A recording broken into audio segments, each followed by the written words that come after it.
Números, capítulo 17.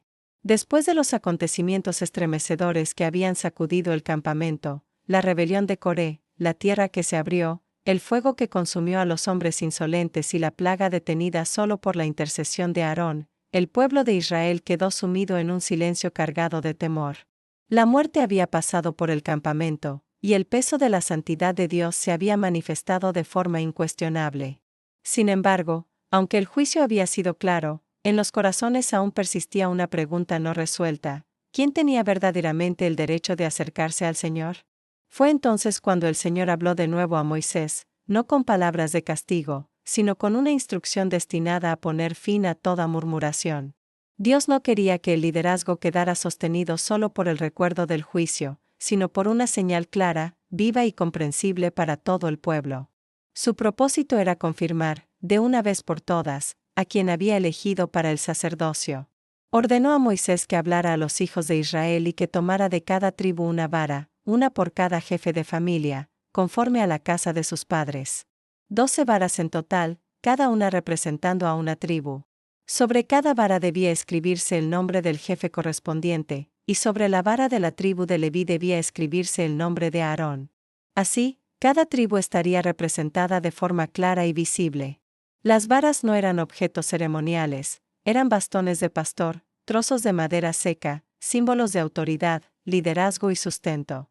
Cada una había acompañado a su dueño en el caminar por el desierto. No había en ellas vida alguna, eran ramas cortadas, incapaces de brotar por sí mismas.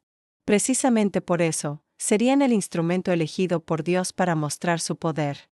Moisés recibió las varas de manos de los príncipes de las tribus. Cada jefe entregó la suya, quizá con una mezcla de expectativa y temor.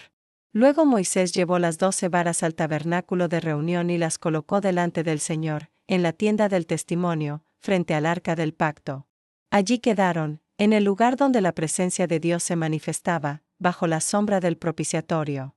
El Señor había sido claro: la vara del hombre que él escogiera florecería. Y con esta señal, Dios prometía hacer cesar las murmuraciones de los hijos de Israel, que constantemente se levantaban contra Moisés y Aarón. No era solo una confirmación del sacerdocio, sino una respuesta directa a la incredulidad persistente del pueblo. La noche pasó en silencio. El campamento descansó, pero el peso de lo ocurrido seguía latente. Nadie sabía qué esperar. No había ruido, no había fuego, no había temblor de tierra. Solo madera seca reposando en la presencia de Dios. A la mañana siguiente, Moisés entró en la tienda del testimonio. Lo que vio allí superaba cualquier expectativa humana. La vara de Aarón, la vara de la casa de Leví, no solo había florecido, había echado brotes, había producido flores y había dado almendras maduras. Vida completa, desde el brote hasta el fruto, había surgido en una sola noche de lo que estaba muerto. Las demás varas permanecían igual que el día anterior, secas, inertes, sin señal alguna. Solo una había sido transformada. Dios no había dejado lugar a la duda. Moisés sacó todas las varas de delante del Señor y las mostró a los hijos de Israel. Cada jefe reconoció la suya. Vieron con sus propios ojos la diferencia. No era un truco, no era una ilusión. La vara de Aarón estaba viva. El mensaje era claro: el sacerdocio no era fruto de ambición humana ni de consenso popular, sino de elección divina. Entonces el pueblo habló, y sus palabras reflejaban un temor profundo. Dijeron que iban a morir, que estaban perdidos, que cualquiera que se acercara al tabernáculo moriría. El juicio reciente había despertado una conciencia aguda de la santidad de Dios, pero también una sensación de distancia y fragilidad. El pueblo comprendía ahora que no podía acercarse a Dios de cualquier manera. El Señor volvió a hablar a Moisés y dio una última instrucción respecto a la vara florecida. Ordenó que la vara de Aarón fuera colocada delante del arca del testimonio, para guardarla como señal contra los rebeldes.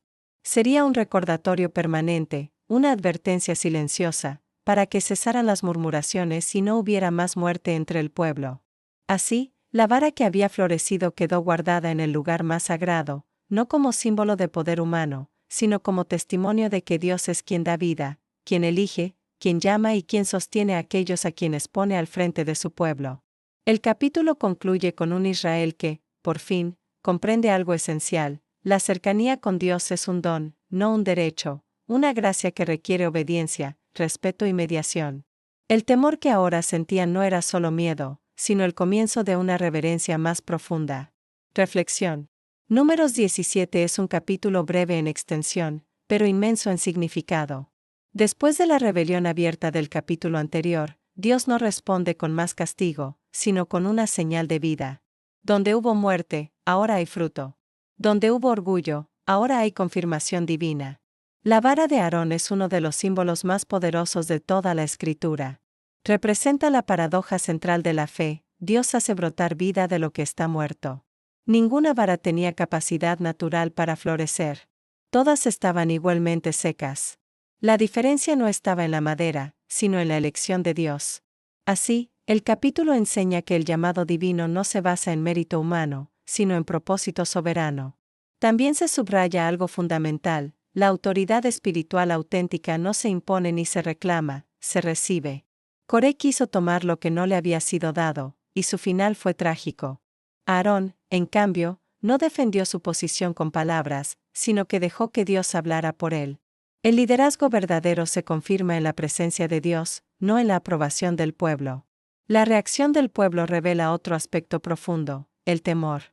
Tras comprender la santidad de Dios, Israel siente que no puede acercarse sin morir. Este temor no es el final del camino, sino una etapa necesaria. Enseña que Dios no es accesible de manera superficial, pero tampoco inalcanzable.